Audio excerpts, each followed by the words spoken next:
Eu acho interessante porque sempre abrange tantos pontos espirituais como também de saúde, que estão totalmente interligados, né? Uma coisa interessante que a gente está vendo aqui, essa parte da preparação para o tempo do fim, né? As palestras estão sendo muito boas e tirando várias dúvidas que a gente tinha sobre o tema. É uma bênção muito grande estar aqui, é um privilégio, a gente está bem feliz.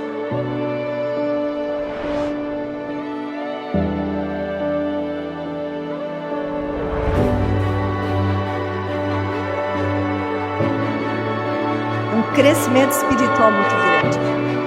Obrigado por tudo, Senhor. Agora vamos descer para esse batismo, por essas almas que se decidiram publicamente mostrar o seu amor por Ti. Que nesses momentos seus anjos estejam lá também, Senhor. E a Bíblia fala que há uma festa no céu quando alguém se decide. Eu creio que o céu está regozijando em festas. Por favor, esteja conosco. Em nome de Jesus. Amém.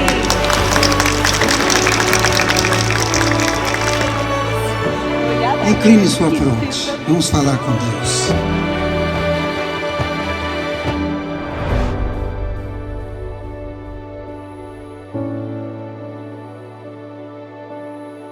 Desenvolver uma mentalidade celestial num mundo de pecado e decadência. De maneira que essas palestras nos alertam para o perigo que nós corremos como igreja.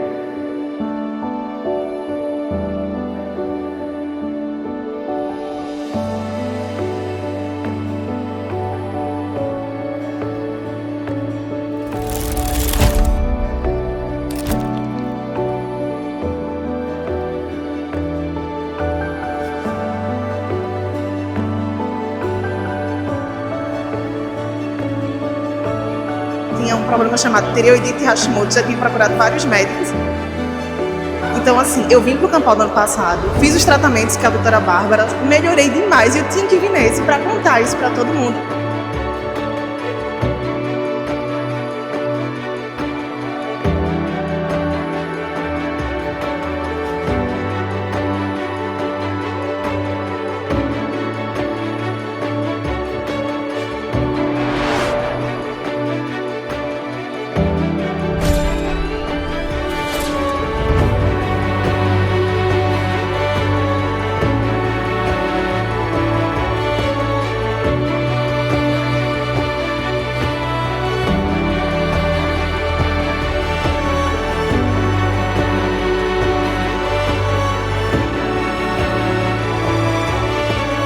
Eu não sou adventista. E aí eu dei de cara com o pessoal daqui, que o povo é diferente.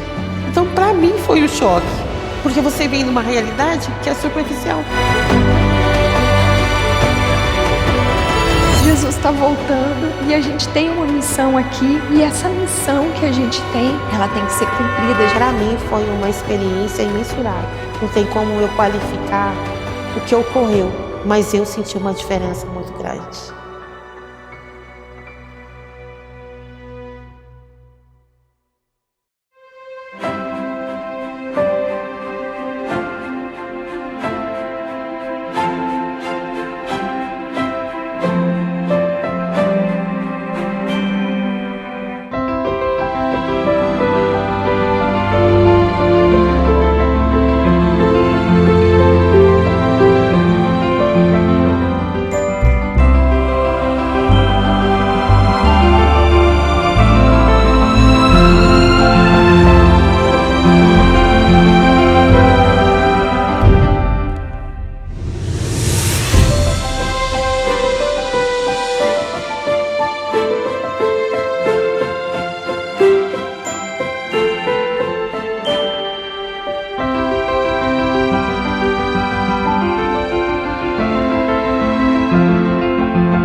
Olá, bem-vindos a mais um E aí, professor? Olá, Walter. Eu não vou perguntar como você vai. Tá bom, eu também não vou. Muito bem. Eu fico muito feliz de ouvir isso. Mas todo mundo quer saber como você vai, Walter. Você sabe? Ora, mas o fato de estarmos aqui já quer dizer que tá tudo bem? Pois é, a gente não tá gravando de um leito de hospital ou coisa parecida, não é? Se bem que eu já estive lá há algum tempo atrás. A gente fica revezando de vez em quando, não é? É, mas pelo menos não foi nada sério, então vamos continuar.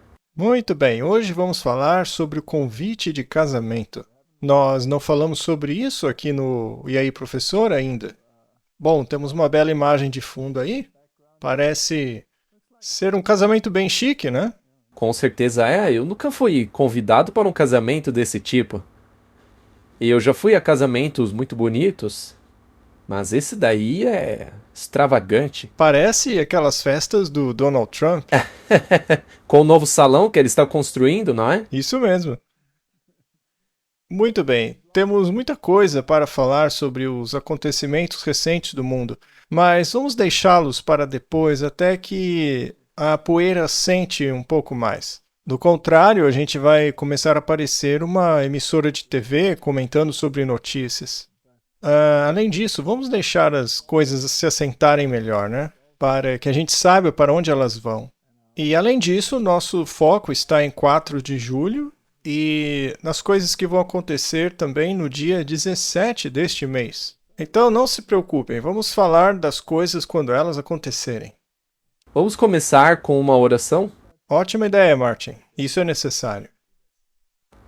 Querido Pai Celestial, obrigado mais uma vez por estarmos aqui, obrigado por nos proteger e nos guiar até aqui. Pedimos que o Senhor também faça o mesmo por meio dessa conversa. Em nome de Jesus, amém. O estudo de hoje é extremamente importante que compreendamos, porque não é uma conjectura quando dizemos que estamos nos eventos finais da Terra. E todas essas coisas acontecendo. É muito interessante ver o quão precisa a Bíblia é e quão meticulosamente devemos lê-la. Portanto, isto serve para que todos compreendam que Deus é consistente, que Deus é justo e que Ele fez tudo o que era possível para informar as pessoas sobre a época na qual estamos vivendo. E não é culpa dele se as pessoas rejeitam isso de maneira coletiva. É a escolha delas? Sim, é uma escolha. Então vamos dar uma olhada neste tal convite de casamento. Dá-nos um rei. 1 Samuel 8, verso 6. Desagradou Samuel quando disseram: dá-nos um rei para nos governar. E quando o povo pediu isso, Samuel orou ao Senhor.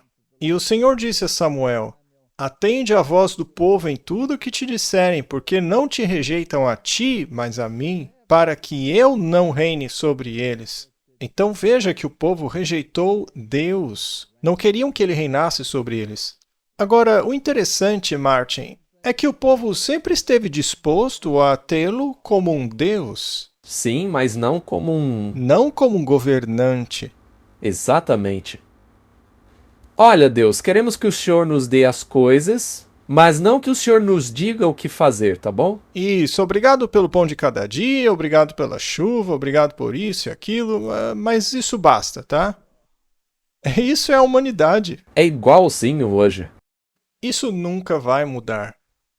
A verdadeira questão é: vocês querem Deus como seu Salvador? A maioria vai dizer que sim. Mas e como seu governante? Não. Não. Ninguém quer ele como rei. Às vezes dizem que sim, mas quando dizem sim é porque acreditam que lhes foi dado poder para governar em nome dele. Isso, para governar em nome de Deus. Mas querem que ele fique lá em cima, no céu. Não querem que ele interfira em suas decisões aqui embaixo. Ezequiel 21, verso 26. Assim diz o Senhor Deus: removei o diadema.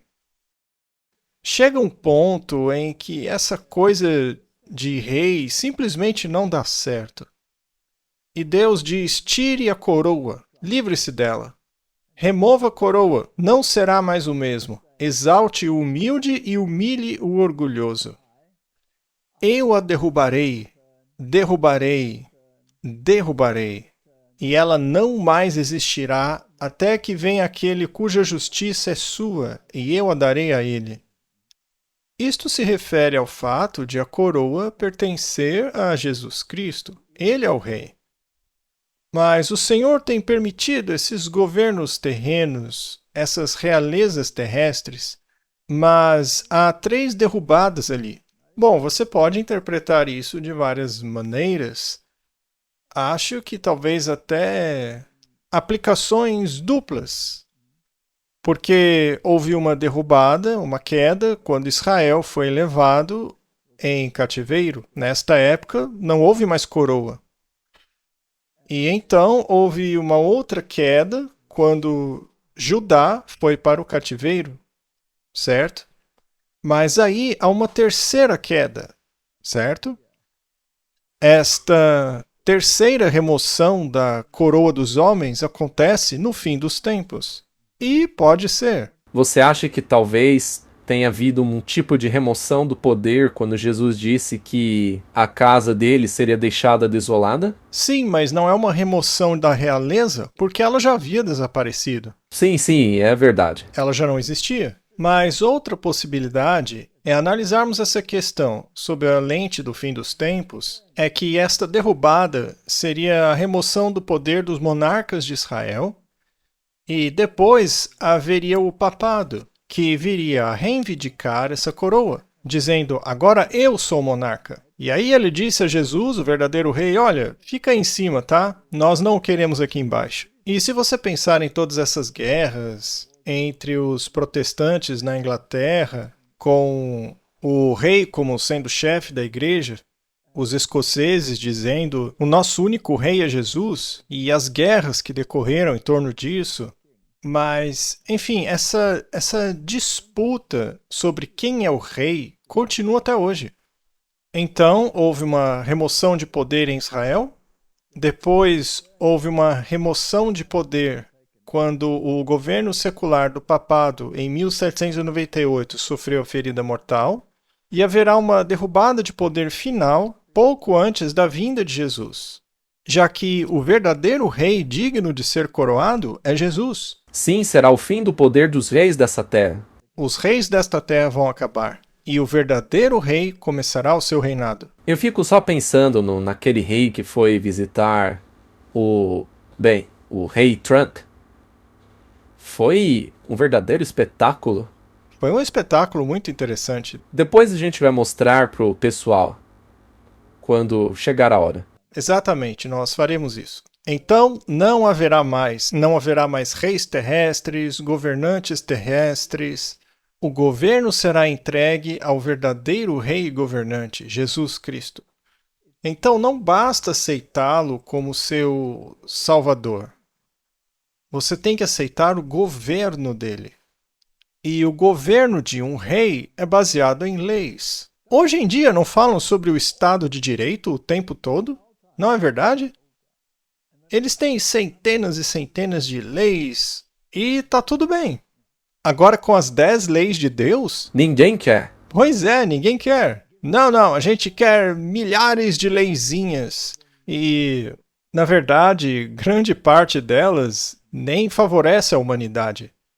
Muito bem, então haverá uma derrubada de poder, uma reviravolta de governantes. E isso é fascinante. Gênesis 49:10. O cetro não se afastará de Judá, nem o legislador de entre os seus pés, até que venha Siló. Jesus já veio, não é? Então o Messias já veio. Então, teoricamente, ao aceitar Jesus, nós também não o aceitamos como o nosso rei? É claro que sim. As duas coisas, Salvador e Rei. Exato. Muito bem. E a ele se reunirá o povo. Então, Martin, quando se trata de salvação e obediência, temos que dar frutos nas duas coisas. Mateus 2, verso 1 e 2. Ora, tendo Jesus nascido em Belém da Judéia, nos dias do rei Herodes, eis que vieram do Oriente a Jerusalém uns magos, dizendo: Onde está aquele que é nascido rei dos judeus? Isso deve ter assustado eles, né? Principalmente quando se trata... Que história é essa de novo rei? Eu sou o rei. É o que Herodes pensou, né? Porque vimos a sua estrela no Oriente e viemos adorá-lo. Há dois aspectos aqui: o da adoração e o da aceitação de um governante sobre a sua vida. O que não é popular entre as pessoas, né? De jeito nenhum. Agora, ouça esta conversa. Eu acho muito interessante. Ela está em João. Jesus chama Filipe e Filipe vai a Natanael, certo? E no dia seguinte, Jesus, saindo de Galiléia, encontra a Filipe e lhe diz: segue-me. Agora, Filipe era de Betsaida, a cidade de André e Pedro. Filipe encontrou Natanael e disse-lhe: encontramos aquele de quem Moisés e os profetas escreveram na lei, Jesus de Nazaré, filho de José. Então ele está dizendo: olha, a gente encontrou o Messias. Mas também é interessante, e é típico de Filipe, ele está sendo um pouco cauteloso, né? Ele não disse: olha, achamos o Messias. Ele falou: achamos Jesus de Nazaré, o filho de José. Não é uma declaração completa, né? É verdade. E Natanael lhe disse: pode vir alguma coisa boa de Nazaré? E Filipe respondeu: venha e veja. Muito bem, vamos conversar um pouco sobre isso. Eu tenho certeza de que Natanael viu João Batista dizer: eis o Cordeiro de Deus. Depois ele fica sentado debaixo da árvore pensando: será mesmo? Será que as profecias realmente dizem que o Messias viria de um lugar como Nazaré? Será que João Batista não perdeu o juízo e acabou cometendo um equívoco? Você não acha que Natanael estava pensando isso? E aí vem Filipe e lhe diz: encontramos aquele sobre quem Moisés escreveu. Veja que ele não disse aquele que João Batista apontou, mas aquele de quem Moisés falou. E ele disse: olha, eu não tenho certeza disso, sabe? E a única resposta que ele recebe é: então venha e veja. Jesus viu Natanael aproximando-se e disse ao seu respeito: eis um verdadeiro israelita em quem não há dolo. Natanael disse-lhe: de onde me conheces? Ele nunca o havia conhecido ou falado com ele. E Jesus, respondendo, disse-lhe: antes que Filipe te chamasse, quando estavas debaixo da figueira, eu te vi. E isso foi tudo o que Natanael precisou. O que você disse há pouco faz sentido. Natanael devia estar pensativo na árvore, se perguntando se era ele mesmo. E agora Natanael tinha certeza, porque não tinha como ele saber disso. É meio que Jesus mostrando que ele podia ler pensamentos. Sim, Filipe não poderia tê-lo informado, pois isso aconteceu antes de Filipe o encontrar. Ele não estava mais embaixo da árvore meditando sobre isso. Mas veja a resposta dele. Natanael respondeu dizendo-lhe: Rabi, que é professor, tu és o Filho de Deus. Isso é incrível. Sim, ele já creu piamente. Mas veja o que ele disse depois: tu és o rei de Israel. Natanael aceitou Jesus como Messias e rei. Não devemos fazer o mesmo? Sem dúvida. Muito bem. Mas será que o mundo todo fará isso? De jeito nenhum. Herodes não aceitou, os fariseus não aceitaram. Veja, todos estes estavam dispostos a aceitar um Messias que fosse um tipo de fada madrinha, que os ajudasse a sair de seus problemas e dificuldades, mas não que tomasse o governo deles. Zacarias também disse: alegra-te muito, ó filha de Sião, grita, ó filha de Jerusalém, eis que o teu rei vem a ti. Ele é justo e possui a salvação, é humilde e monta um jumento, e está montado no potro, o filhote de uma jumenta. Então o diadema, a coroa, o governo, foi dado a ele. Bem aí, na entrada triunfal de Jerusalém. Ali ele assumiu a coroa.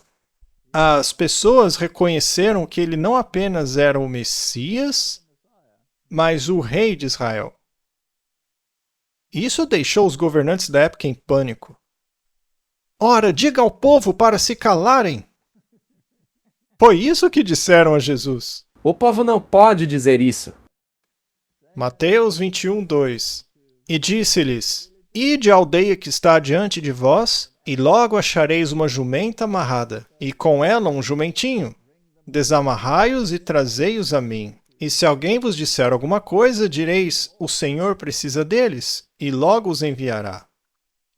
Tudo isso aconteceu para que se cumprisse o que fora dito pelo profeta, que dissera: Dizei à filha de Sião: Eis que o teu rei vem a ti, manso e assentado sobre um jumentinho, cria de jumenta. Então, aí está a citação de Zacarias. Martin, quando se trata de realeza, a realeza tem o poder, e o poder se baseia na lei. E, na verdade, Martin, eles coroaram Jesus. Então, os soldados do governador levaram Jesus para o pátio e reuniram ao redor dele toda a tropa. Despiram-no e vestiram-lhe um manto escarlate. Esta era a roupa típica dos reis daquela época. Depois de tecerem uma coroa de espinhos, puseram-na em sua cabeça e uma cana em sua mão direita. E, ajoelhando-se diante dele, o escarneciam, dizendo: Salve, rei dos judeus! Isso foi pouco depois da entrada triunfal. Uma semana depois. Apenas uma. Na verdade, nem chegou a completar uma semana. Foi no 6º dia. Cuspiram nele, pegaram a cana e bateram-lhe na cabeça. E o que diz o versículo 11 do capítulo 27? Jesus estava diante do governador, que lhe perguntou: És tu o rei dos judeus? Veja que ele não perguntou se ele era o Messias. Então, o problema para ele não era a religião. Ele perguntou se Jesus era o rei. Porque para os governadores terrestres, esse era o problema. Seja para o César ou para o governador que tinha medo do César. Por isso que ele agiu conforme os judeus disseram. Esse era o verdadeiro problema. Até mesmo Herodes. E Jesus como rei era um problema para qualquer um que ocupasse uma posição de governo. E Jesus compareceu perante o governador, e o governador lhe perguntou: És tu o rei dos judeus? E Jesus disse: Tu o dizes. Você já disse tudo. Jesus negou? Não. Não. Então Jesus concordou com isso. João 18:39. Vós tendes o costume de que eu vos solte um na Páscoa. Quereis, pois, que eu vos solte o rei dos judeus? Veja que ele não disse o Messias. Não, ele disse o rei dos judeus. Rei dos judeus. Mateus 27:37. E puseram sobre a sua cabeça escrita a acusação: Este é Jesus, rei dos judeus. O problema era Jesus ser rei. Este era o problema para eles. Martin, isto é fascinante. Esta é a natureza humana. Ela não quer ser governada. A verdade é que não queremos ser governados nem por reis terrestres. Não mesmo. Porque o governo deles é uma bagunça. E veja, é estranho. As pessoas não querem ser governadas, não é mesmo? Mas, vira e mexe, você vê o povo colocando um ditador no poder. E eles querem aquele homem no poder. Pois é, quando o rei passa, todos acenam com suas bandeirinhas. Mas eu protestaria, eu não agitaria bandeira nenhuma. Porque este rei terrestre não me representa. De jeito nenhum. Digamos, por exemplo, o rei Charles. Ele diz ser o defensor das fés. Ele quer ser mais muçulmano do que um cristão. E, na verdade, isso irrita muito os cristãos. Porque ele estava mais preocupado com o Ramadã do que a Páscoa. O que é fascinante. E ele tem essas ideias ambientalistas que eu acho serem um monte de bobagens. Por que eu deveria então agitar minha bandeirinha para ele? Só porque ele tem uma coroa ridícula na cabeça? Mas esse rei é diferente. Esse é.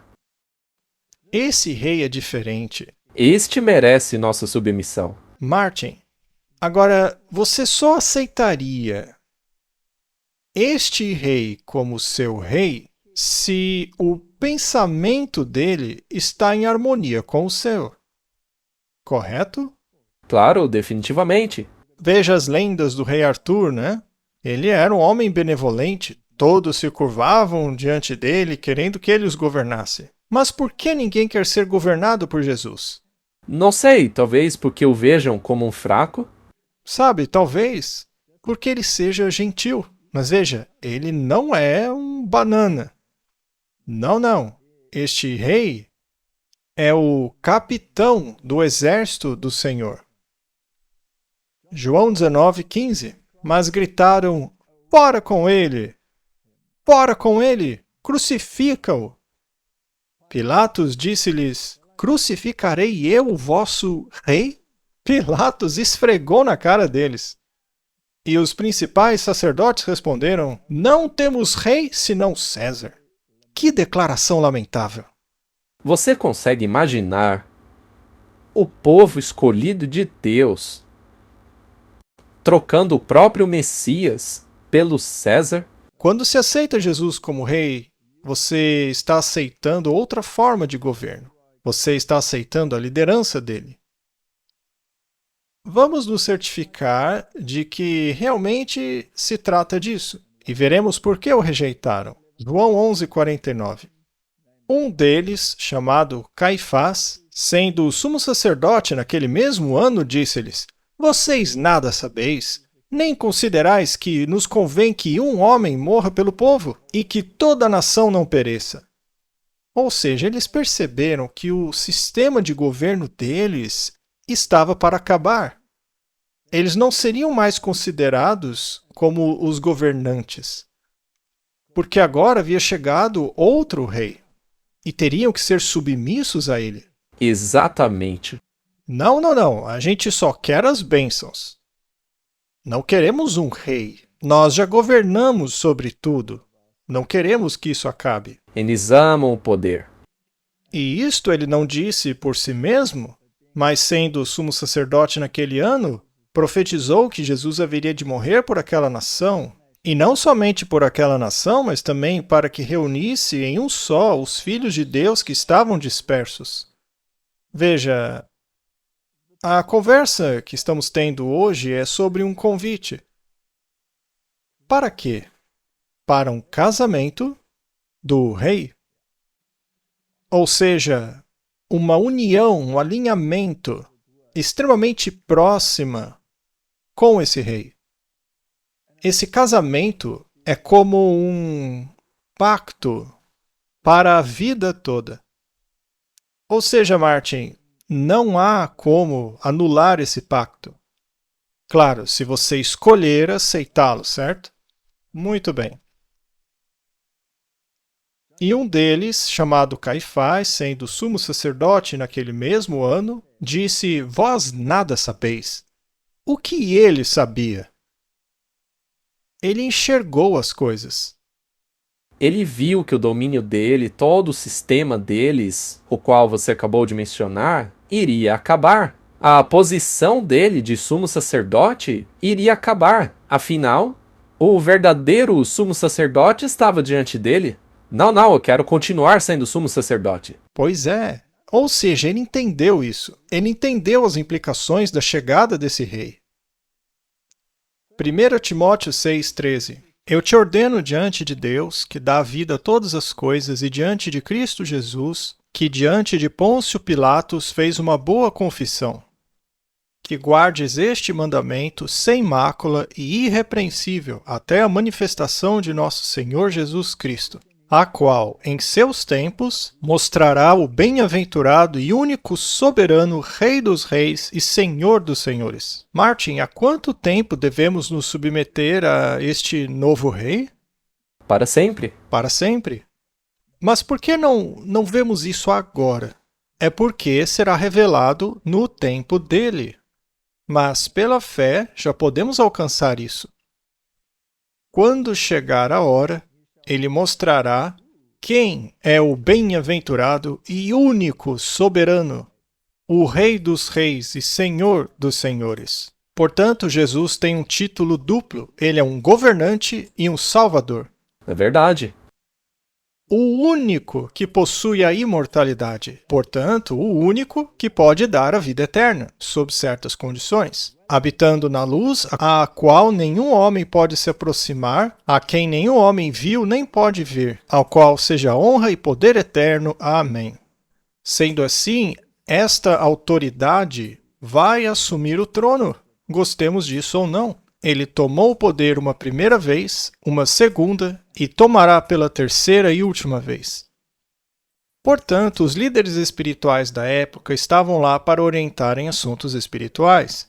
O rei estava lá para governar em assuntos temporais. Mas o Messias faz as duas coisas. Aceitar um rei é aceitar o seu governo, suas leis e seus estatutos, submetendo-se à sua autoridade. O que quer dizer que a autoridade humana perde a sua autoridade. Ele a entrega a Cristo. E para o ser humano, essa é uma decisão difícil. O ser humano detesta isso. Há pessoas no mundo hoje se recusando a abrir mão do seu poder? Muitas. A maioria, não é? Sim. Com certeza. Eu consigo pensar em vários líderes de países atualmente que não querem abrir mão do seu poder. Não. Ainda que estejam sendo bombardeados e reduzidos a cinzas, não querem abrir mão do poder. Em Mateus, capítulo 15, o conflito de autoridade é abordado. As consequências de escolher a própria autoridade em detrimento da de Deus também é abordada. Primeiramente, há o conflito entre a tradição e os mandamentos de Deus, ou o conflito entre um assim diz o Senhor e um assim diz o homem. Muito bem, este é um conflito.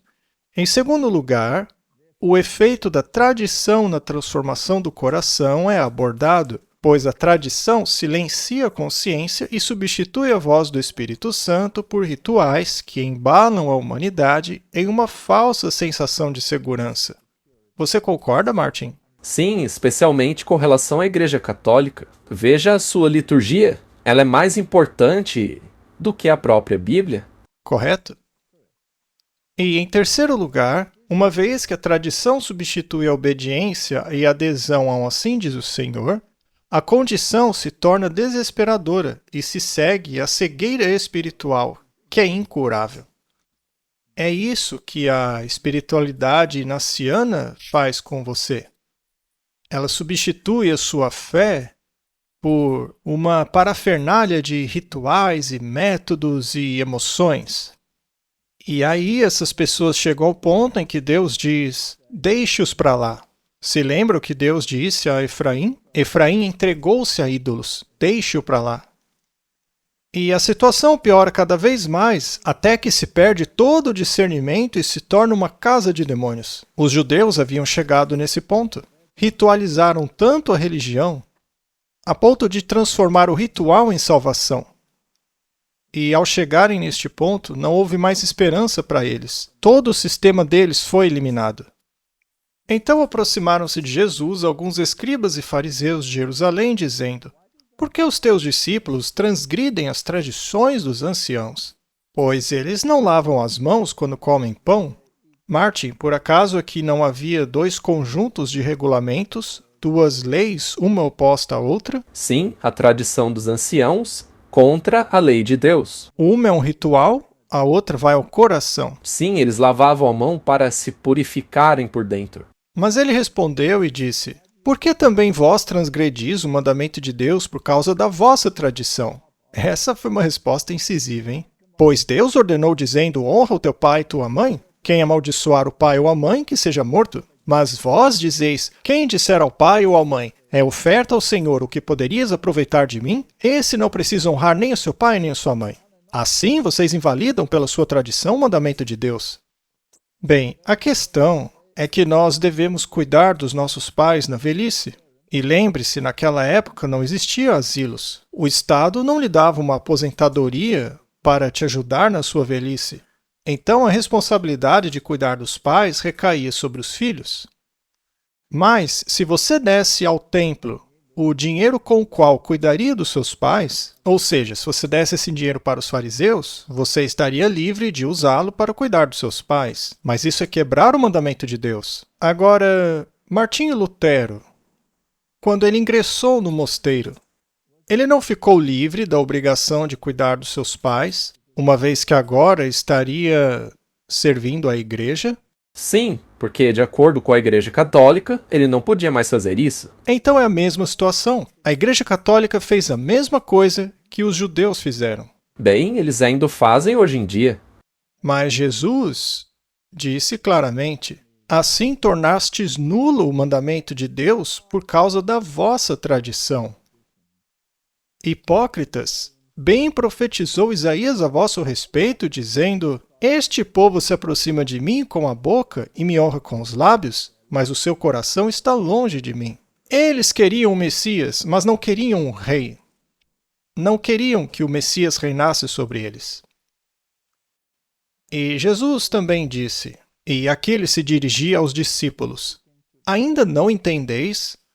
Ainda não compreendeis que tudo que entra pela boca vai para o estômago e é expelido? Martin, aqui ele está falando de comida ou está falando das tradições? O problema é que a maioria das traduções modernas traduz o trecho como se ele estivesse falando de comida. Ou seja, eles também não entenderam do que ele estava falando. E eu já vi uma Bíblia que no trecho colocou entre parênteses: aqui Jesus está falando de alimentos. Veja só. É uma absoluta distorção da justiça. Mas o que sai da boca vem do coração, e é isso que contamina o homem. Então, essa questão tem que ver com comida ou com espiritualidade? Espiritualidade. Pois do coração procedem os maus pensamentos, os homicídios, adultérios, fornicação, roubo, falso testemunho e blasfêmias. Ora, Martin, assassinato, adultério, roubo, falso testemunho e blasfêmia, isso não tem que ver com os 10 mandamentos? Claro, então é óbvio que não se trata de comida, é um assunto que trata do caráter. Estas são as coisas que contaminam o homem, mas comer com as mãos não lavadas não contamina o homem. E é interessante que logo após este confronto, Jesus dirige-se a uma mulher cananeia. Sim, porque aliás isso também era considerado uma profanação. Sim, isso era considerado profanação para eles. Mas Jesus estava passando o recado de que a casa deles ficaria deserta. Efraim, você se uniu a ídolos. Vou abandoná-lo. E Jesus, partindo dali, foi para a região costeira de Tiro e Sidom. Eis que uma mulher cananeia, vinda daquelas regiões, clamou a ele, dizendo: tem misericórdia de mim, ó Senhor, filho de Davi. Pare para pensar, Martin. Filho de Davi. Davi era o rei. Sim. Isso não torna Jesus o herdeiro do trono? Exatamente, 100%. Os judeus não queriam um rei, mas aqui temos uma mulher cananeia, que na verdade representa simbolicamente a igreja, dizendo: eu te aceito como rei, filho de Davi. Minha filha está terrivelmente atormentada por um demônio. Imagine só uma mulher cananeia com mais discernimento que os israelitas. Esta era uma lição para os discípulos. Aqueles que só tinham migalhas da mesa do mestre por negligência deles, acabariam sendo alimentados pelo próprio mestre dos mestres. Muito bem, Martin, agora vamos para a conspiração do fim dos tempos. Ainda não chegamos ao tema do casamento, estamos preparando o caminho. Já já nós vamos chegar lá. Apocalipse 17:11. A besta que era, e já não é o 8º rei e pertence aos 7, e vai para a perdição. Já abordamos esse assunto diversas vezes aqui. Os 10 chifres que viste são 10 reis que ainda não receberam o reino, mas receberão poder como reis por 1 hora com a besta. Isso é quando a espada espiritual da Igreja Católica entrará em ação novamente, reinando sobre a espada secular dos reis. Nós estamos caminhando para isso. Sim, estamos caminhando para isso. Estes têm um só propósito. Herodes, Pilatos, os fariseus, os herodianos, todos se uniram na condenação de Jesus e entregarão o seu poder e a sua força à besta e farão guerra ao Cordeiro. Então temos a mesma situação. Mas o Cordeiro os vencerá. Ele é o Senhor dos senhores e Rei dos reis. E os que estão com ele são chamados de eleitos e fiéis.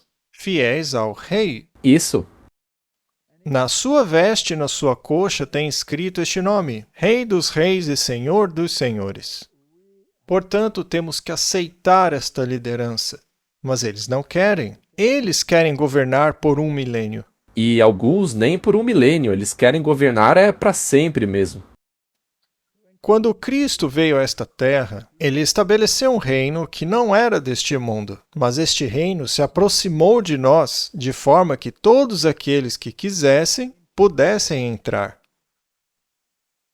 E em qualquer cidade em que entrarem e forem recebidos, comam o que lhes for oferecido. Curem os enfermos que ali houver e digam-lhes: o reino de Deus está próximo de vocês.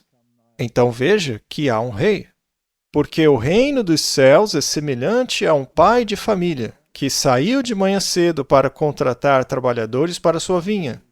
Agora, Martin, perceba que ainda é bem cedo de manhã na parábola.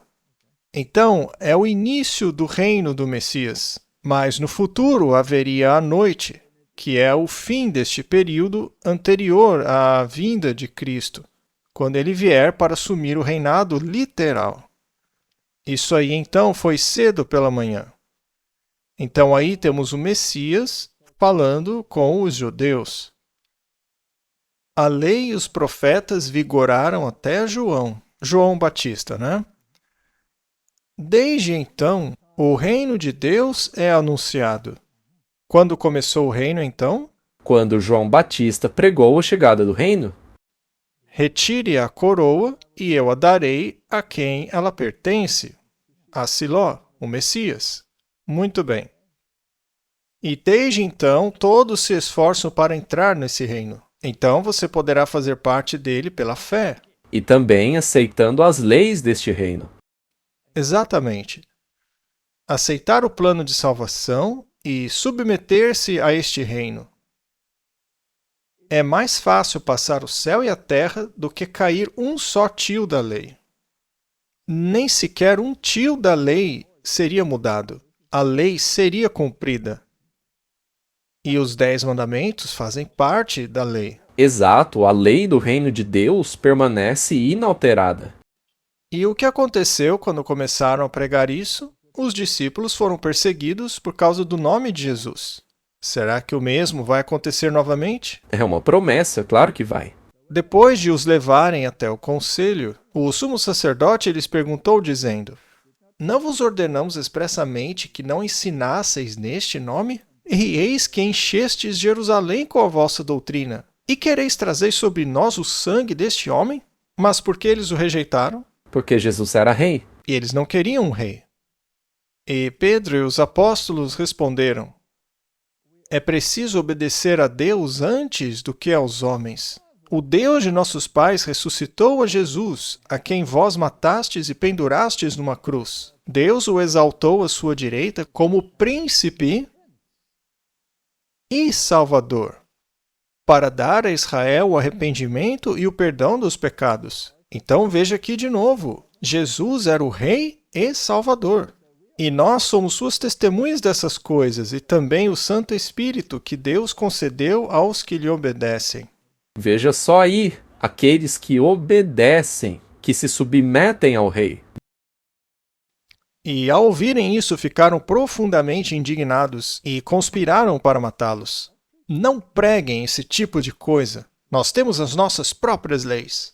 Eu acho engraçado que nós mesmos ouvimos isso muitas vezes. Não é para você pregar isso, pare de falar isso. Ora, mas a quem vamos dar ouvidos? Exatamente, a quem vamos obedecer? Ao rei ou a eles? Certo, vamos nos certificar. Os governantes e os reis se opuseram a ele. Atos 6:26. Os reis da terra se levantaram e os governantes se reuniram contra o Senhor e contra o seu Cristo. Pois, na verdade, contra o teu santo filho Jesus, a quem ungiste, Herodes e Pôncio Pilatos, com os gentios e os filhos de Israel, reuniram-se. Então veja, Martin, todos se uniram contra Jesus. Então será que no fim deste mundo poderemos esperar que os governantes da terra, tanto os que não se dizem cristãos, como aqueles que se dizem cristãos, se unirão contra Jesus?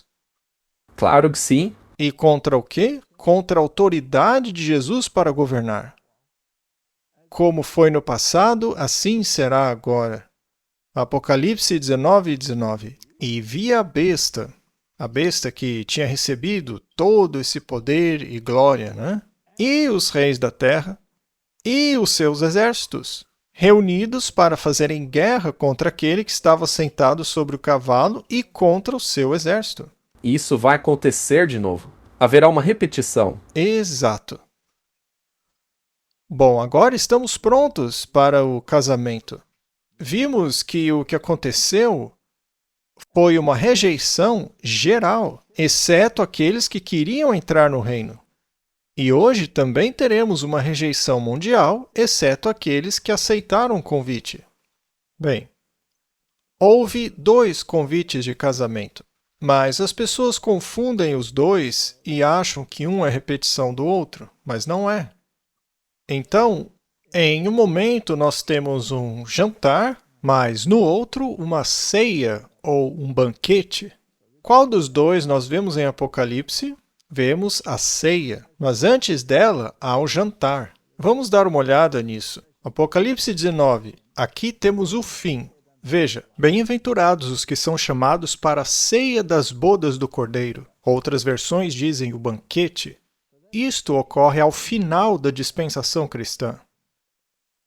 E disse-me, estas são as verdadeiras palavras de Deus. Quando os judeus rejeitaram o Messias, o chamado para adorá-lo foi dirigido aos gentios. Era apropriado que o primeiro convite fosse dirigido aos judeus, que eram o povo escolhido por Deus para representá-lo naquele tempo. Primeiro vão aos filhos perdidos de Israel, que eram o povo escolhido por Deus para representá-lo naquele momento. João 4:22. Vós adorais o que não conheceis. Nós adoramos o que conhecemos porque a salvação vem dos judeus. Então os judeus eram o povo de Deus que deveriam apresentar perante o mundo o Messias, o Redentor que havia de vir, e também o Rei. Mas eles o rejeitaram como Deus Rei, porque eles queriam um Deus terreno. Eles fizeram certas outras coisas, não é? Durante os rituais, eles sacrificavam o cordeiro e faziam todo o resto das cerimônias, mas quando chegou a hora de aceitar o rei, aí não. Exatamente. Muito bem, Mateus 10, verso 5. Jesus enviou estes 12 e lhes ordenou, não vão pelo caminho dos gentios, nem entrem em cidade alguma dos samaritanos. Curioso é que o próprio Jesus havia acabado de visitar um desses lugares. Mas ide e reuni-vos às ovelhas perdidas da casa de Israel. Foquem nesta área. Sim, este é o seu foco. E indo, pregai dizendo, o reino dos céus está próximo. E quanto tempo isso duraria? Até o fim da profecia das 70 semanas, que foi no apedrejamento de Estevão. Sim, 3 anos e meio após a crucificação de Jesus. E assim o período de teste para os judeus como nação havia terminado. Assim como havia acontecido com as tribos do norte quando os assírios assumiram o controle. A partir daí, havia acabado. Então, naquele período do apedrejamento de Estevão, Paulo e Barnabé ousadamente disseram: era necessário que a palavra de Deus fosse pregada primeiro a vocês, ou seja, aos judeus, Mas visto que vocês a rejeitaram e se consideram indignos da vida eterna, eis que nós nos voltamos para os gentios. Foi então que o evangelho chegou aos gentios e a dispensação judaica chegou ao seu fim, como nação. Não como indivíduos, porque muitos foram convertidos. Sim, muitos indivíduos escolheram entrar no reino. Exato, muitos se converteram durante o Pentecostes.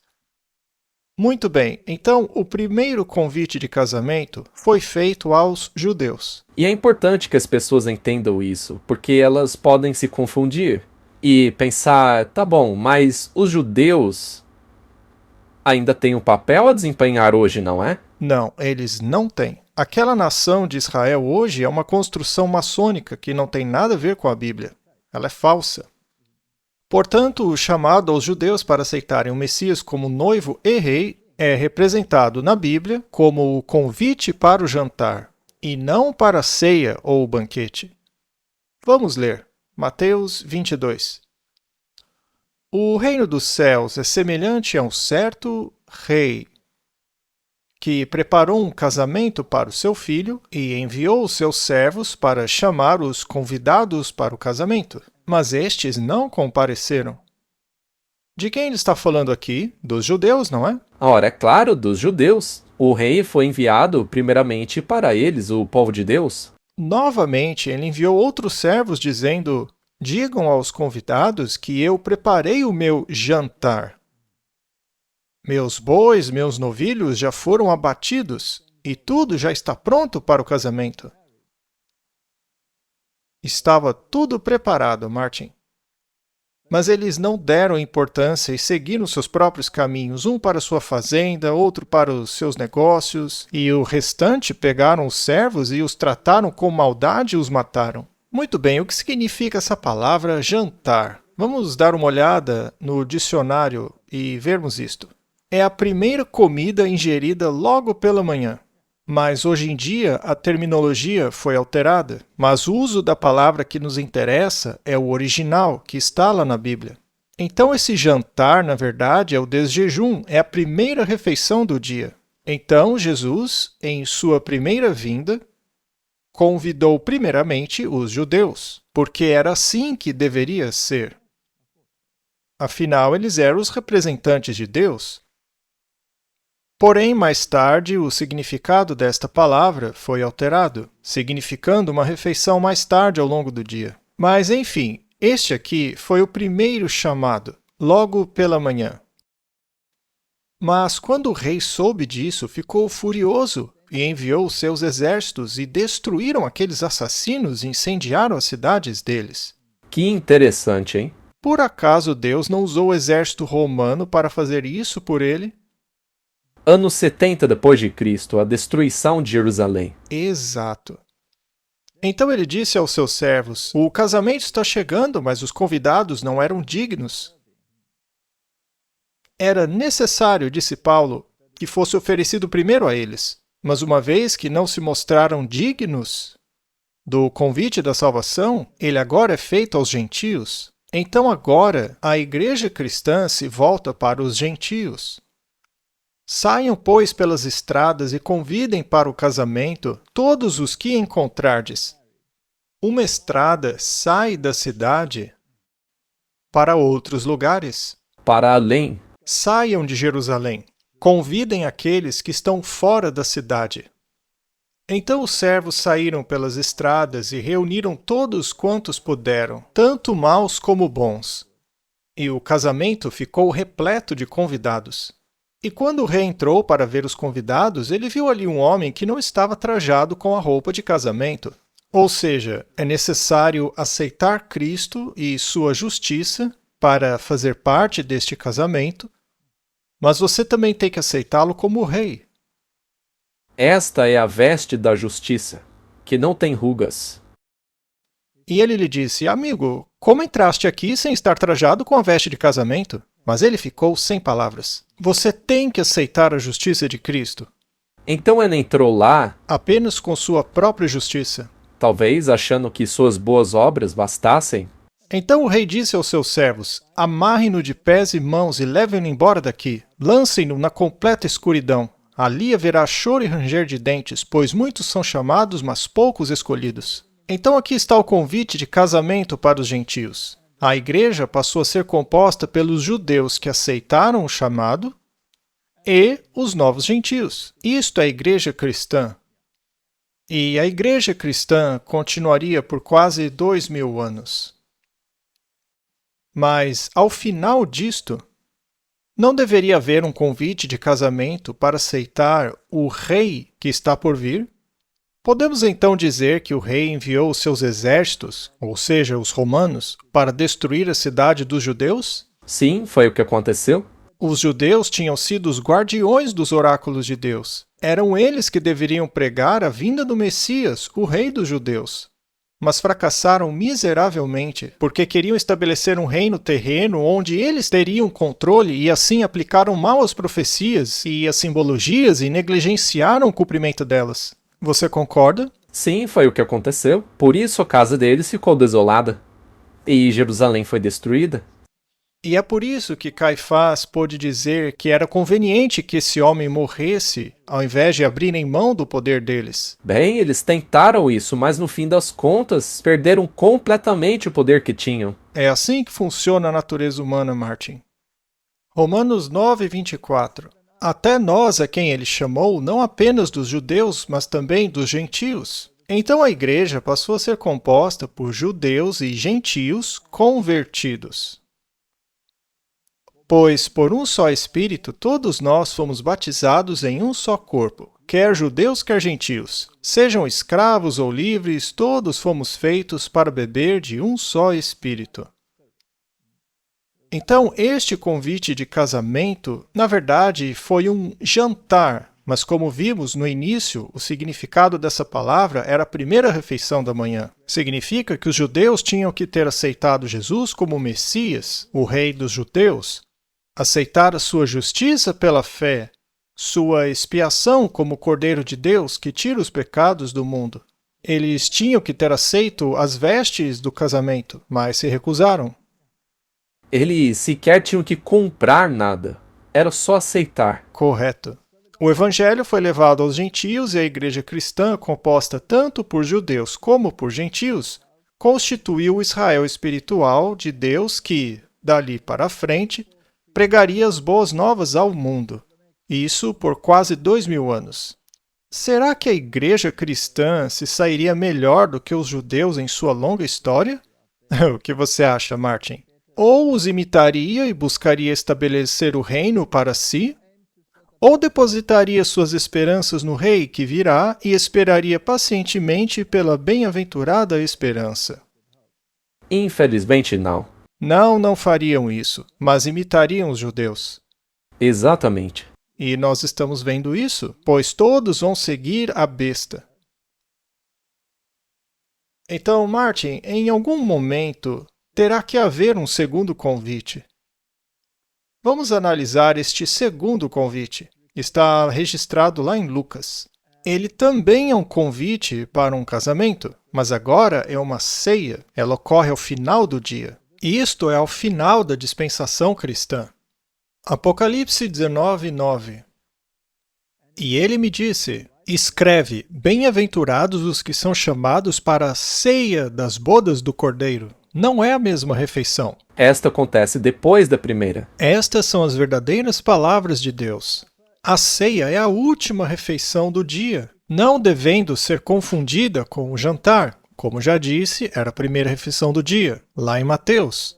Esta ceia é a mesma do chamado às igrejas do primeiro anjo. Esta é dada aos convidados, às igrejas que aceitaram a Cristo. Assim como foi necessário que pregássemos primeiro a vocês, porque vocês são os representantes, a última mensagem é dirigida à igreja e era necessário que nós lhe pregássemos que o rei está chegando. Mas será que as igrejas o aceitarão? Não. Elas querem governar. As igrejas rejeitaram o convite, assim como os judeus rejeitaram o chamado para o jantar, que foi a primeira refeição. Lucas 14:16-24. Então ele lhe disse: certo homem preparou uma grande ceia não é a mesma coisa que a primeira refeição. Então não é a mesma ocasião. E convidou muita gente. Agora veja que a palavra aqui é outra palavra. A palavra grega é dipnon, que significa ceia, uma refeição realizada à noite. Então a primeira refeição era no início da dispensação cristã e essa daí é no final dela. A palavra ceia é utilizada para a festa do Messias, simbolizando a salvação no reino. A segunda definição diz que é uma refeição tomada à noite. A NVI chama isso de banquete, só que não é um banquete. Não, porque aí você perde o sentido. O sentido é perdido, né? Daí não fica claro. Já outra tradução moderna diz uma grande festa. Aí você pode achar que é uma repetição daquela lá em Mateus, mas não é a mesma coisa. Outras traduções apenas chamam de refeição. Já a tradução de Lutero e de Elba Felder diz Abendmahl, que é a refeição da noite. Então, o sentido real disso pode ser perdido em meio às traduções. Já a Bíblia King James é muito precisa quanto a isso. Só é possível pegar esse detalhe na Bíblia King James. E é um detalhe que faz toda a diferença. É importante saber a diferença entre os dois convites. Muito bem, vamos até Lucas. Mas é muito semelhante. Ora, mas claro que será semelhante. Afinal, é o mesmo convite, só que é feito em horas diferentes. E enviou o seu servo na hora da ceia, para dizer aos que tinham sido convidados, vinde, pois tudo já está pronto. Aqui ele está sendo um pouquinho mais enfático. Tudo está pronto. Sim, porque aí é o final de tudo, né? E todos, igualmente, começaram a dar desculpas. É a mesma coisa, Martin. Eles também não querem. O primeiro disse-lhe, comprei um terreno e preciso vê-lo. Peço-te que me desculpes. O outro disse, comprei 5 juntas de bois e vou precisar experimentá-los. Peço-te que me desculpes. Eu acabei de comprar um trator, Martin. Pois é, eu pensei nisso. Você vai querer testá-lo? Com certeza mais forte que 5 bois, mas enfim. Então ele disse que não poderia ir. E o outro disse, casei-me e, portanto, eu não posso ir. Então aquele servo voltou e contou tudo isso ao seu senhor. O dono da casa, indignado, disse ao seu servo, sai depressa, depressa pelas ruas e becos da cidade. De qual cidade ele está falando? Jerusalém? Só que Jerusalém desapareceu. Então ele está falando da Jerusalém antitípica, a simbólica. É a igreja de hoje, que também não vai aceitá-lo como rei. Mas o convite foi oferecido a todas. Sim, todo o cristianismo. Vá procurá-los na cidade. E tragam para cá os pobres, os aleijados, os coxos, os cegos. Martin, estes estão dentro da cidade de Deus, basicamente na igreja. Quem os fez pobres, aleijados, cegos e coxos? A igreja. A igreja os deixou cegos, aleijados e paralíticos. Com suas tradições, seus ensinamentos da imortalidade da alma, seu inferno de fogo eterno, sua predestinação. A doutrina de terem um reino aqui na terra. Exatamente. Da igreja governar aqui na terra. A igreja destruiu a fé de todos por meio de suas tradições antibíblicas, ao invés de ensinar a palavra de Deus. Então o servo diz, está feito, Senhor. Fiz exatamente como me ordenou. Mas ainda há espaço? A igreja não conseguiu lotar a ceia? E aí, aonde ele vai procurar? Ele passa a procurar entre aqueles que não fazem parte da igreja. Assim como na primeira vez. Ele vai aos muçulmanos, aos adoradores de ancestrais, aos xiitas, aos ateus. Os servos disseram, Senhor, foi feito conforme ordenaste, mas ainda há espaço. Então vão para as estradas. Como eu disse, eles estão saindo da igreja cristã e indo para as fronteiras, para as cercas que envolvem a cidade. Só que elas são cheias de espinhos. Há o perigo de ficar-se preso em todo tipo de falsa doutrina. E constranja-os a entrar para que a minha casa se encha. Pois eu vos digo que nenhum destes homens que foram convidados Assim como os judeus na primeira ocasião, né? Mas agora as igrejas. Nenhuma delas provará do meu jantar. Porque se apegaram a doutrinas falsas. Então elas não vão entrar. Podemos dizer então que este convite é o mesmo chamado que foi feito aos judeus para aceitarem o Messias como governante.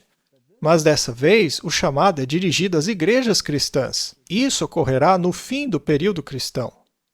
Elas afirmam terem aceitado Jesus como seu Messias, advogado e Salvador, mas será que também o receberiam como rei para estabelecer seu reino e governá-las como súditos leais? Agora minha pergunta é, Martin, o primeiro convite foi enviado aos judeus. Aí veio o Pentecoste, que foi um super chamado dizendo para que eles viessem. Então eles tiveram a oportunidade. Mas quando este convite aqui foi enviado às igrejas, será que foi? Claro que sim. Será que ainda estamos esperando? Não, ele já foi feito. Temos que nos certificar disso. Não foi ao final das 2.300 tardes e manhãs, quando a primeira mensagem dos anjos soou? Sim. É chegada a hora do seu juízo, adorai aquele que criou. Isso. Mas não reagiram como os judeus quando o clamor da meia-noite ecoou? Aqui estamos falando das igrejas, quando essa mensagem foi para todo mundo. Mas não trataram com desprezo os arautos dessa mensagem e os expulsaram de suas igrejas? Sim. Também não caíram e suas casas lhes foram deixadas desoladas como a casa de Israel? Suas casas não se tornaram morada de demônios e de toda ave impura e detestável? Sim, Jesus saiu do lugar santo para o Santíssimo, mas as igrejas não avançaram com ele. Quiseram parar no lugar santo. Suas casas não se tornaram morada de demônios e de toda ave impura e detestável? Sua casa ficou deserta, sua casa ficou deserta. Há uma repetição aí. Quando essa mensagem foi enviada? Entre 1843 e 44. Martin, o movimento millerita. Imagine como foi nessa época. O grande despertar estava ocorrendo em toda parte. O Finney, que era amilenarista, estava palestrando, ensinando que a igreja governaria, assim como os fariseus ensinaram. Aí chegou o Miller, dizendo, pessoal, não é assim não. O rei vai chegar. Temos que aceitá-lo como governante. E esta mensagem foi dada às igrejas. O rei de vocês está chegando. Ele nunca disse para as pessoas mudarem de denominação. Não, foi só essa mensagem. Ela foi dada aos batistas, metodistas, congregacionalistas, todas as igrejas. Todas, certo? E milhares de pessoas, de várias igrejas diferentes, ouviram este convite. Assim como os judeus da época de Jesus. Os discípulos pregaram essa mensagem. Então os milleritas disseram, pessoal, vocês estão errados. Jesus voltará antes do milênio. Quem vai governar é ele. Só que as igrejas estavam ensinando que não, que era a igreja que governaria durante o milênio. É melhor vocês calarem a boca, porque estão colocando em risco a nossa posição. É a mesma coisa. Não é verdade? Precisamente. Agora vamos dar uma olhada na festa das trombetas, que são o prenúncio do juízo que está por vir. Em Levíticos 23 lemos, o Senhor falou a Moisés, dizendo, fala aos filhos de Israel, dizendo, no 7º mês, no 1º dia do mês, tereis um sábado, uma festa memorial com toque de trombetas, uma santa convocação. Não fareis nenhum trabalho servil, mas oferecereis ao Senhor uma oferta preparada no fogo. Muito bem, isto era no 1º dia do mês. Do 7º mês. E em seguida viria o dia da expiação. Veja só. E o Senhor falou a Moisés, dizendo, no 10º dia do 7º mês, ou seja, 10 dias depois das trombetas, haverá o dia da expiação. Será uma santa convocação. E afligireis as vossas almas, e oferecereis oferta queimada ao Senhor. Muito bem, Martin. Quando os milleritas pregavam, posteriormente eles não acabaram entendendo que a questão era o dia da expiação e não a vinda de Cristo para purificar a terra, mas para purificar o santuário da impureza que ocorreu no dia da expiação? Sim. Muito bem, então isso era no 10º dia do 7º mês. E não fareis nenhum trabalho nesse dia, porque é o dia da expiação, para fazer expiação por vós perante o Senhor vosso Deus. Porque qualquer pessoa que não for afligida nesse mesmo dia, será extirpada do meio do seu povo. E qualquer pessoa que fizer qualquer trabalho nesse mesmo dia, essa pessoa será extirpada do meio do seu povo. Isso é muito interessante. Quando se trata de trabalho e destruição, é a mesma coisa que a veste da justiça. Eu não posso fazer a minha própria justiça. Eu tenho que receber a veste da justiça. Então, para comparecer ao casamento, você precisa da roupa de casamento. Sim, você precisa tê-la recebido. Você é incapaz de fazer essa roupa. Isso é lindo. Meu amigo, por que não está usando a veste do casamento? Então, de uma forma velada, temos aqui a mesma história. E é lindo. Basicamente, é por isso que Deus disse que era um sábado para eles. Eles não trabalhavam para aquilo, apenas aceitavam o que ele fez. A justiça dele. Não podemos realizar a nossa própria salvação. A pessoa que tentasse fazer isso seria destruída dentre o povo, seria expulsa e haveria ranger de dentes. Não fareis nenhum tipo de trabalho. Estatuto perpétuo será este, por todas as vossas gerações, em todas as vossas habitações. Ou seja, ninguém pode salvar-se por meio de cerimônias ou tradição. Será para vós um sábado de descanso e afligireis as vossas almas. No 9º dia do mês, do entardecer ao entardecer, celebrareis o vosso sábado. Muito bem, agora a festa das barracas. E o Senhor falou a Moisés, dizendo: Fala aos filhos de Israel, dizendo: Ao 15º dia deste 7º mês será a festa dos tabernáculos, por 7 dias ao Senhor. Então havia a festa das trombetas, 10 dias depois a expiação, 5 dias depois a festa das barracas, que basicamente é nossa ida para casa. Estes são os eventos finais. Muito interessante. Pois é, e a festa das trombetas ocorria 10 dias antes do dia da expiação. Nos quais o povo se preparava para o dia da expiação. Correto? Para que as vossas gerações saibam que eu fiz os filhos de Israel habitarem em tendas, quando os tirei da terra do Egito. Eu sou o Senhor, o vosso Deus. Aqui, este evento prefigura uma realidade maior do futuro. Então, Martin, a festa das trombetas precedia o dia da expiação em 10 dias, correto? O movimento millerita começou em 1831, quando o pregador batista William Miller começou a compartilhar publicamente sua crença, baseada no estudo de profecias bíblicas de que a segunda vinda de Cristo era iminente, que no início foi prevista para 1843 e depois foi alterado para 1844. Esta mensagem foi enviada a todas as igrejas, todas, independentemente da denominação.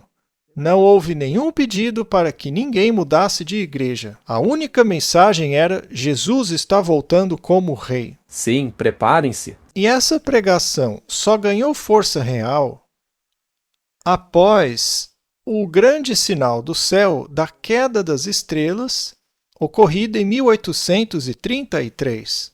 E Miller disse que o tempo seria cumprido em 1843. São 10 anos? 10 anos, certo? 10 anos, 10 dias, certo? Agora, pode parecer improvável, mas seguindo o princípio dia-ano, talvez seja o caso. Talvez não. Veja, eu nem sequer vou insistir nesse assunto, eu só achei interessante. A questão é que a pregação dele ganhou repercussão significativa durante o segundo grande despertamento religioso na América, que atraiu dezenas de milhares de seguidores que acabaram se desapontando em 1843, quando Cristo não voltou. Aí eles acabaram adiando a data para 1844, ao perceberem que não se podia contar o ano zero no cálculo. Mas é interessante notar que o movimento millerita cresceu lentamente e depois se tornou um movimento poderoso nas igrejas, especialmente após o sinal das estrelas cadentes em 1833. Então, por 10 anos, Miller pregou essa mensagem. E depois de Miller, o movimento adventista assumiu essa mensagem. Sim, porque...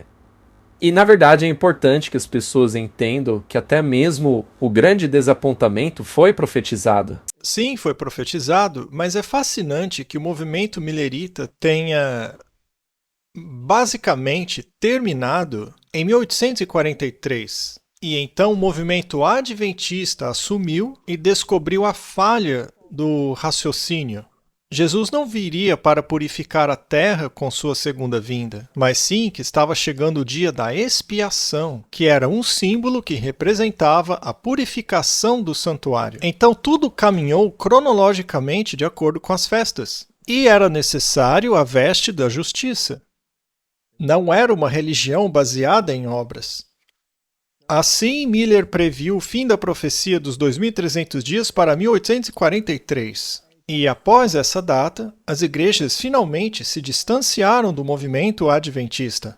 Será que o princípio dia-ano pode ter alguma influência nesta coincidência? Eu só estou dizendo que talvez. Bem, faz sentido, porque atualmente na história estamos vivendo o dia da expiação antitípico. Correto? Então, Martin, o movimento adventista e seus fiéis tinham que se libertar das doutrinas das igrejas. Afinal, elas pregavam a imortalidade da alma, o inferno eterno, a doutrina monstruosa da predestinação arbitrária. É verdade, tinham mesmo.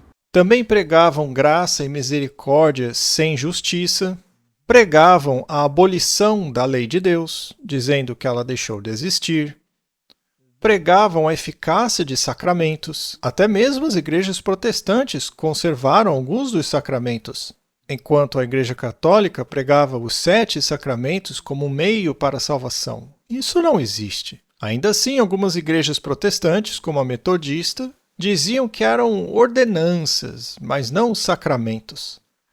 Mas os luteranos continuaram a praticar sacramentos.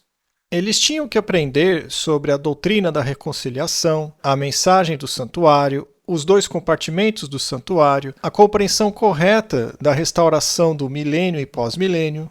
Eles não compreendiam corretamente estas coisas, Martin. Tinham que aprender a apegarem-se à Bíblia e não nos credos.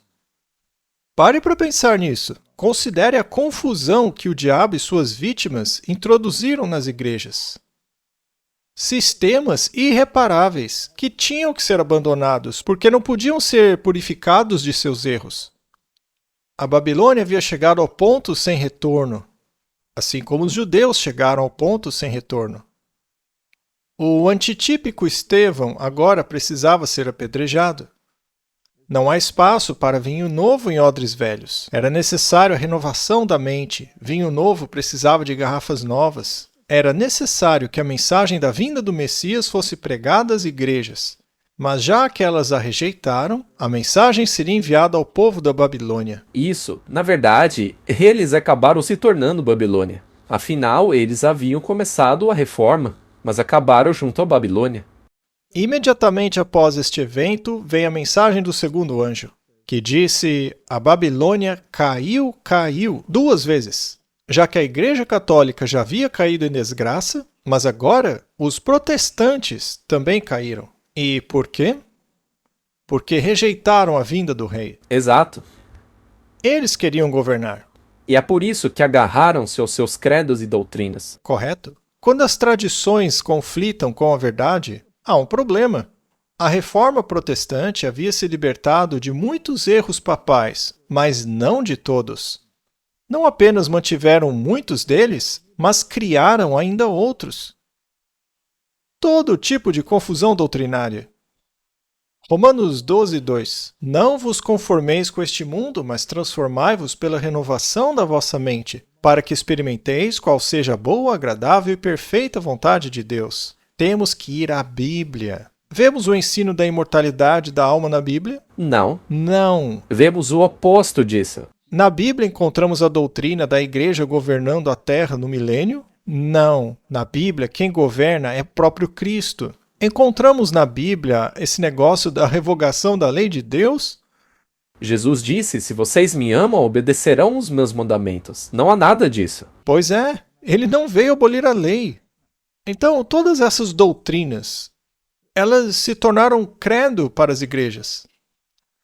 Em 1438, os 7 sacramentos, batismo, confirmação, eucaristia, penitência, extrema-unção, ordem e matrimônio, foram decretados pela primeira vez pelo Concílio de Florença, embora já fossem ensinados antes, mas agora tornaram-se um credo. Mas não passam de ordenações. Ninguém pode se salvar com isso. Mas na Igreja Católica, um sacramento é algo necessário para a salvação. E o dragão irou-se contra a mulher e foi fazer guerra contra o restante de sua descendência. Assim, as igrejas receberam a mensagem, mas a rejeitaram. Fizeram isso expulsando pessoas das igrejas, dizendo a elas: por que vocês ensinam que Deus vai voltar para castigar os pobres pecadores? Não queremos como rei. Nós vamos governar essa terra. Pode imaginar isso? E expulsaram as pessoas que pregavam a volta de Jesus das igrejas. Fora daqui, não preguem mais que Cristo virá como um rei. E o remanescente são aqueles que guardam os mandamentos de Deus, ou seja, aceitam Jesus como rei, e têm o testemunho de Jesus Cristo, o aceitam como Messias e creem na sua palavra. Por que então as igrejas geralmente rejeitam a mensagem da vinda pré-milenar de Cristo para estabelecer o seu reino? Por que rejeitam esta mensagem? Seria porque têm ideias pré-concebidas de que a igreja governará as nações durante o milênio? Claro que sim. Não foi isso que o pastor Douglas Wilson disse naquele programa? Sim, eles acreditam nisso. O movimento nacionalista cristão crê que eles vão governar. Pois é. Não foi essa a mesma questão que levou os judeus a rejeitarem Cristo e o seu reino? 100%. Quando os judeus, como nação, rejeitaram Cristo como rei, por acaso eles não caíram e sua casa ficou desolada? Sim. O mesmo não se aplicaria às igrejas cristãs hoje ao fazerem o mesmo? Claro. Deus é justo? Ora, sempre. 2 convites de casamento. Um para os judeus no início do ministério e um posterior para as igrejas. E os 2 foram rejeitados. E isto não é puro cumprimento de profecia, já que as igrejas passaram de protestantes para falsos profetas? Consegue ver, Martin, que alterando apenas uma palavra na Bíblia, perdemos todo esse sentido? É verdade? Ao transformarem a palavra ceia em uma festa. Quem mais poderia estar por trás disso senão o inimigo? O inimigo está por trás disso, com certeza. E qual é a consequência? O anjo seguinte diz: Babilônia caiu. Já falamos sobre isso. Caiu. Caiu a grande Babilônia, porque fez beber do vinho da fúria da sua prostituição a todas as nações, ou seja, suas falsas doutrinas. Apocalipse 18:2. E clamou fortemente com grande voz, dizendo: caiu a grande Babilônia e se tornou morada de demônios e covil de todo espírito imundo e esconderijo de toda ave imunda e detestável. Quando você varre e limpa a casa, mas não coloca a verdade dentro dela, o que acontece com essa casa? 7 demônios ainda piores tomam conta dela. É o que acontece com Babilônia. Tornou-se morada de demônios, covil de todo espírito imundo e esconderijo de toda ave imunda e detestável. Porque pregam coisas como salvação sem a lei, ensinando também que o Espírito Santo toma conta de você e te leva a fazer todo tipo de coisa estranha, etc, etc. Chegam até a se proclamar deuses. Isso, chegam até esse ponto. Então, Martin, a mensagem do segundo anjo separou aqueles que seguiriam em frente com a verdade até o fim dos tempos. E onde eles estão pregando? Estão pregando dentro da cidade, assim como os judeus, mas também nas estradas e nas fronteiras. Em toda parte, em cima do muro. Pregam em todos os lugares. E vamos fazer a pergunta: será que Deus se importa com todos? Ele não morreu por todos? Claro. Então, se você nasceu em uma cultura voodoo, ao ter compaixão de você, Deus não vai tentar te tirar disso? Claro. Se você nasceu em uma religião, seja o shintoísmo ou o islamismo, ou seja qual for, na qual não há salvação por um Messias que te possa dar a sua veste de justiça. Será que Deus não tem compaixão dessas pessoas? Ele não está enviando sonhos e visões para elas? Sim, e muitas delas. Não devemos levar essa mensagem a elas? Claro. Agora, mesmo tendo essa mensagem já sido enviada às igrejas, ela ainda é pregada às igrejas hoje. Essas igrejas, as igrejas protestantes que se tornaram falso profeta agora, não é que a mensagem não seja mais para elas. Sim, elas ainda podem aceitar, assim como os judeus. Podem ser enxertados, mas agora a mensagem está chegando a todo tipo de pessoa. Inclusive, de vez em quando, nós não vemos igrejas inteiras aceitando a verdade e seguindo adiante com ela? Sim. Então, o primeiro convite para a ceia foi feito às igrejas, mas elas a rejeitaram. E então, um segundo apelo é feito a todos que quiserem ouvir, que na parábola são os mutilados, paralíticos e cegos. Mas era necessário que primeiro fosse às igrejas. É verdade. Então o servo veio e mostrou estas coisas ao seu senhor. O dono da casa, irado, disse ao seu servo: sai depressa, vá às ruas e vielas da cidade, ou seja, a igreja, trazendo para cá os pobres, espiritualmente pobres, os mutilados, que foram feridos pelas doutrinas falsas das igrejas, os paralisados, aqueles que perderam suas forças, e os cegos, cegos espiritualmente.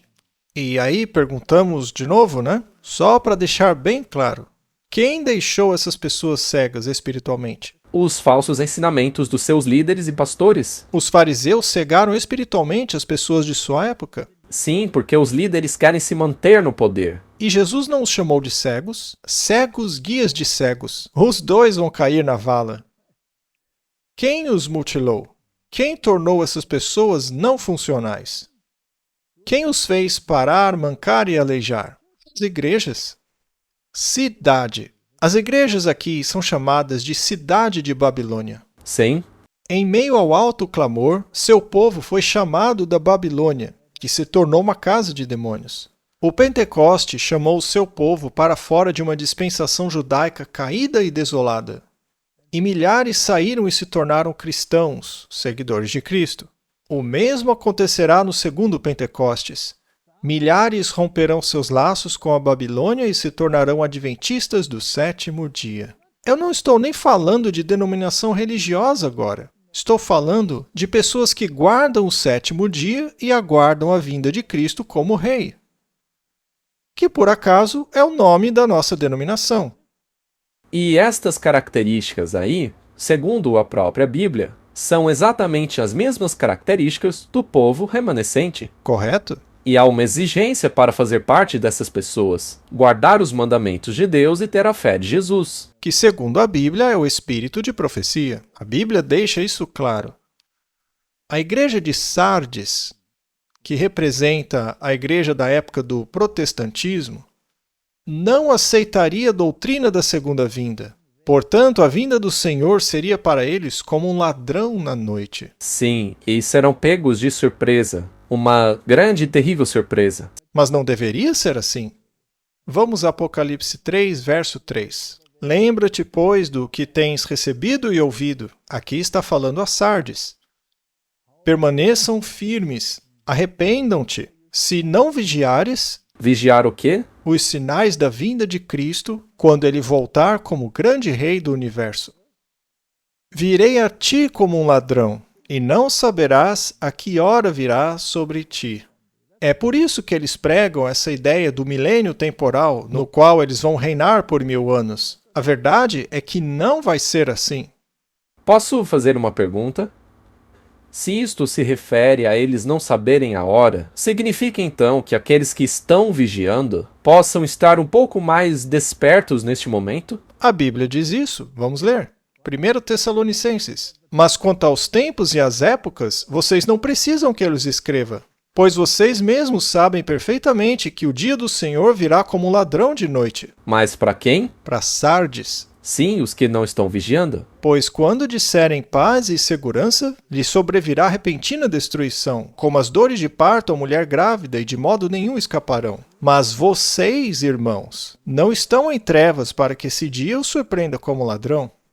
Martin, sabemos pela Bíblia que Cristo virá e estabelecerá o seu reino. Ele mesmo disse para vigiarmos os sinais, para vigiarmos e orarmos. Vocês são todos filhos da luz e filhos do dia. Nós não somos da noite nem das trevas. Portanto, não durmamos como os demais, mas vigiemos e sejamos sóbrios. Martin, nós podemos saber em que momento vivemos. O segundo convite de casamento já foi feito e enviado. Sim. A pregação de que a Babilônia caiu já foi feita. Já foi pregado para se aceitar a lei de Deus, e não a tradição humana, que é a marca da besta, o falso sábado, já que o sábado representa o descanso. O sábado representa o ato de aceitar a veste da justiça. E a autoridade do rei. E a autoridade do rei. É simples assim, Martin. Aqueles que dizem paz e segurança, como as igrejas, não discernirão a hora. Elas estarão orando, gesticulando, falando em línguas, acreditando que vão governar a terra. Pois é. Que acordo pode haver entre o templo de Deus e os ídolos? Vocês são o templo do Deus vivo. Como Deus disse, habitarei neles e andarei entre eles, serei o seu Deus e eles serão o meu povo. E o que diz aqui? Portanto, saiam. Saiam do meio deles, separem-se, diz o Senhor. O que aconteceu aos cristãos que atenderam ao chamado e saíram de Jerusalém indo para Pela? Nenhum morreu. Então hoje saiam da Babilônia. Não toquem nada impuro e eu os acolherei. Serei um pai para vocês e vocês serão meus filhos e minhas filhas, diz o Senhor Deus Todo-Poderoso. Os paralíticos, os aleijados e os cegos abandonaram suas igrejas e filosofias nas quais estavam envolvidos. Martin, quantas pessoas estão sentadas na igreja hoje dizendo tem algo errado aqui? Muitas pessoas. Muitas, não é? Isso por causa do tratamento vergonhoso que receberam quando os confrontaram com a verdade. Quando vão ao seu pastor questionando, pastor, não é para guardar o sábado? Não é o que diz aqui na Bíblia? E o pastor responde, não se preocupe com isso. E quanto ao pré-milênio de Cristo? Não, também não é assim, nós vamos dominar a terra. A verdade vos libertará. Aos judeus que haviam crido nele, Jesus disse, se vocês permanecerem firmes na minha palavra, verdadeiramente serão meus discípulos. Aqueles que se agarram a falsos ensinos terão problemas. João 8,32 E conhecerão a verdade, e a verdade vos libertará. A minha palavra é a verdade, e a verdade vos libertará. Primeiro convite de casamento. Já foi feito. Ficou para trás. Segundo convite, também ficou para trás. Queda da Babilônia, também já é passado.